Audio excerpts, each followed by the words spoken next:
Hello दोस्तों, नमस्कार। स्वागत है आपका चाणक्य ग्रुप ऑफ इकोनॉमिक्स में। दोस्तों, आज के इस वीडियो में हम डिस्कस करेंगे स्टेबल एंड अनस्टेबल इक्विलिब्रियम के बारे में। ठीक, तो 25 हमने इंपॉर्टेंट एमसीक्यूज किए थे माइक्रो इकोनॉमिक्स में। उसमें एक क्वेश्चन था, तो उसमें एक वे आपको बताया था कि कैसे हम फाइंड आउट कर सकते हैं स्टेबल इक्विलिब्रियम और अनस्टेबल इक्विलिब्रियम।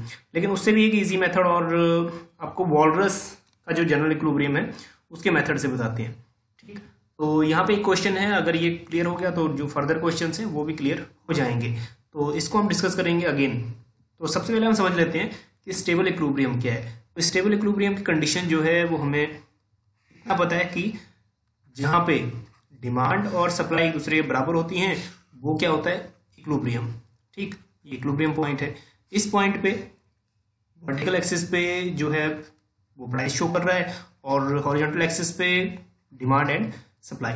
तो यहाँ पे अगर हम बात करें इक्विलिब्रियम पॉइंट पे दोनों एक दूसरे के बराबर हैं। अब कंडीशन ये है, इक्विलिब्रियम से ऊपर जब प्राइस इंक्रीज होता है, जब P से P1 होता है प्राइस, तो क्या होता है, तब यहाँ पे होगा एक्सेस सप्लाई। ठीक, एक्सेस सप्लाई इसलिए क्योंकि सप्लाई यहाँ पे ज़्यादा हो जाएगी और डिमांड जो है वो कम हो जाएगी। तो एक्सेस सप्लाई की कंडीशन में सप्लाई तो बहुत ज़्यादा है और डिमांड क्या है, बहुत कम। तो इस केस में क्या करेगा, हमें इक्विलिब्रियम में स्टोर होना है। इक्विलिब्रियम में स्टोर होना है तो इसलिए हमें क्या करना पड़ेगा, सप्लाई ज़्यादा है और डिमांड कम है। ठीक है, डिमांड को बढ़ाने के लिए हमें क्या करना पड़ेगा, प्राइस कम करना पड़ेगा। और प्राइस कम करेंगे तो डिमांड बढ़ेगी और सप्लाई जो है कम प्राइस पे प्रोड्यूसर कम बेचेगा, क्योंकि उसको क्या है, मोटिवेशन कम मिलेगा जब कम प्राइस पे बेचेगा। तो अगेन इक्विलिब्रियम स्टोर हो जाएगा। तो मेन बात यह है, स्टेबल इक्विलिब्रियम में क्या होता है, प्राइजेस के द्वारा इक्विलिब्रियम स्टोर होता है। अब देखिए नीचे दूसरी कंडीशन देखिए, जब प्राइस होता है P2, प्राइस कम हो जाता है, P2 होता है, तो इस केस में क्या होता है, सप्लाई होगी कम और डिमांड होगी ज़्यादा। तो इस केस में हम बोलेंगे एक्सेस डिमांड। ठीक, तो इस केस में अब डिमांड यहाँ पे ज़्यादा है लेकिन सप्लाई कम है, तो डिमांड को कम करनी है। डिमांड को कम करना है तो क्या है, प्राइस को हमें बढ़ाना पड़ेगा। तो प्राइस को बढ़ाएंगे तो प्रोड्यूसर को मोटिवेशन मिलेगा कि ज़्यादा सेल करेगा, तो सप्लाई बढ़ेगा और डिमांड होगा कम, अगेन इक्विलिब्रियम रिस्टोर होगा। ठीक, तो प्राइस के थ्रू इक्विलिब्रियम रिस्टोर हो रहा है। ठीक, प्राइस कम हो रहा है, उसके बाद प्राइस के बढ़ने से इक्विलिब्रियम स्टोर हो रहा है, और प्राइस इंक्रीज हो रहा है और प्राइस के कम होने से ही इक्विलिब्रियम स्टोर हो रहा है। तो ये स्टेबल इक्विलिब्रियम। ठीक, इसको हम बोलेंगे स्टेबल इक्विलिब्रियम। अब दूसरा देखते हैं अनस्टेबल। अनस्टेबल बिल्कुल इसके उल्टा है। इसमें इक्विलिब्रियम तो इसमें भी बन रहा है, ठीक, डिमांड और सप्लाई, लेकिन हम इसमें थोड़ा चेंज करते हैं। ये वाली इसमें डिमांड कर्व करते हैं और ये वाली सप्लाई कर्व करते हैं। ठीक, तो इसको हम देखते हैं अनस्टेबली कैसे हुआ। तो यहाँ पे P और यहाँ पे Q, ये इनिशियल प्राइस है, और प्राइस जब इंक्रीज होता है, दैट इज P1 होता है, तो क्या होता है, देखो प्राइस इंक्रीज हुआ तो प्राइस के इंक्रीज होने से यहाँ पे जो डिमांड है, डिमांड बढ़ गई है, और जो सप्लाई है वो सप्लाई यहाँ पे सप्लाई कम है। तो प्राइस बढ़ने से यहाँ पे हमने क्या किया, जस्ट उल्टा किया है, डिमांड कर्व को सप्लाई कर्व को डिमांड कर्व किया है।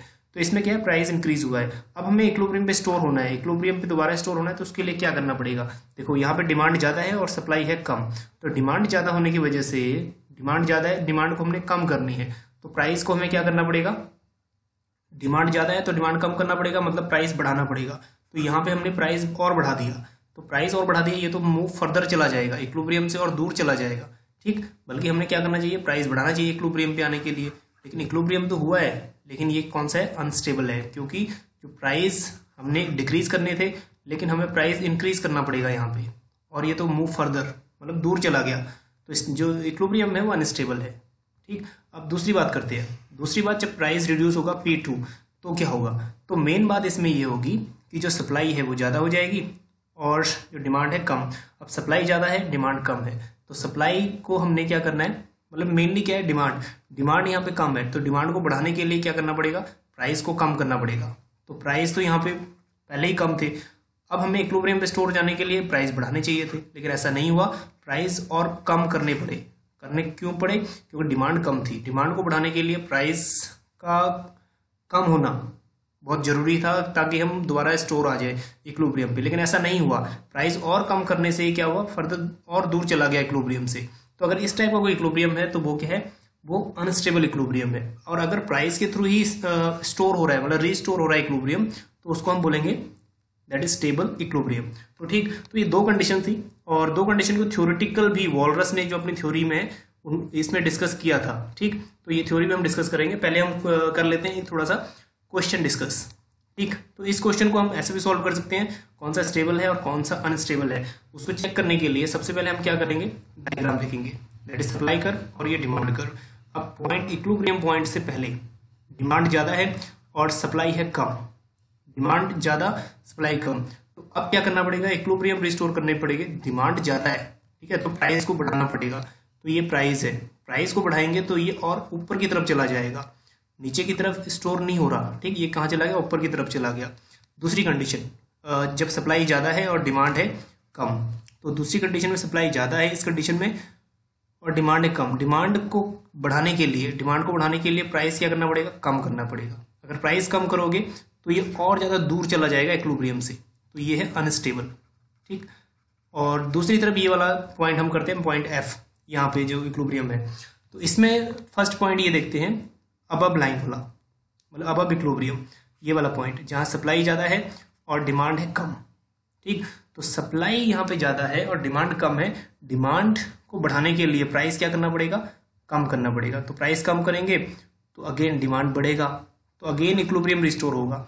और एक इक्विलिब्रियम से नीचे सिचुएशन करते हैं अब, जहाँ पे डिमांड ज़्यादा है और सप्लाई है कम।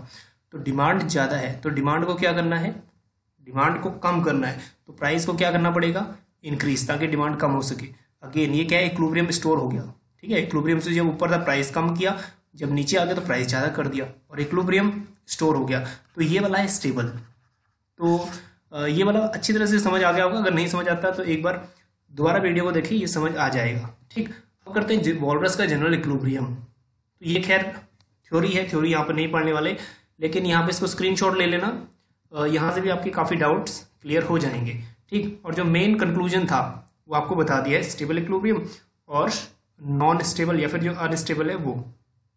ठीक, ये चीज़ें डिस्कस की है वॉलरस ने, वॉलरस का जनरल इक्विलिब्रियम जो है, और अनस्टेबल ये वाला पॉइंट। ठीक, ये कॉजेज बताए हैं क्यों। चलिए एक क्वेश्चन आपके लिए होमवर्क है, ये होमवर्क कमेंट में कमेंट कर देना कि कौन सा स्टेबल है और कौन सा अनस्टेबल है। क्वेश्चन सेम है, ठीक, सिर्फ कर्व चेंज है, ये जो कर्व है डिमांड कर्व सप्लाई कर्व, सिर्फ ये चेंज है, बाकी सेम है क्वेश्चन। ठीक है, तो बताना कि क्या दोनों ही स्टेबल हैं, क्या दोनों ही अनस्टेबल है, या फिर ई जो है स्टेबल है और एफ अनस्टेबल है, या फिर ई जो है अनस्टेबल है और एफ स्टेबल है। तो कौन सा है ये कमेंट कर देना कमेंट बॉक्स में। अगर इजीली समझ आ गया तो इजीली आप आंसर इसका दे पाओगे। ठीक, तो अब मिलते हैं आपको नेक्स्ट वीडियो में। बने रहिए चाणक्य ग्रुप ऑफ इकोनॉमिक्स के साथ। Thank you.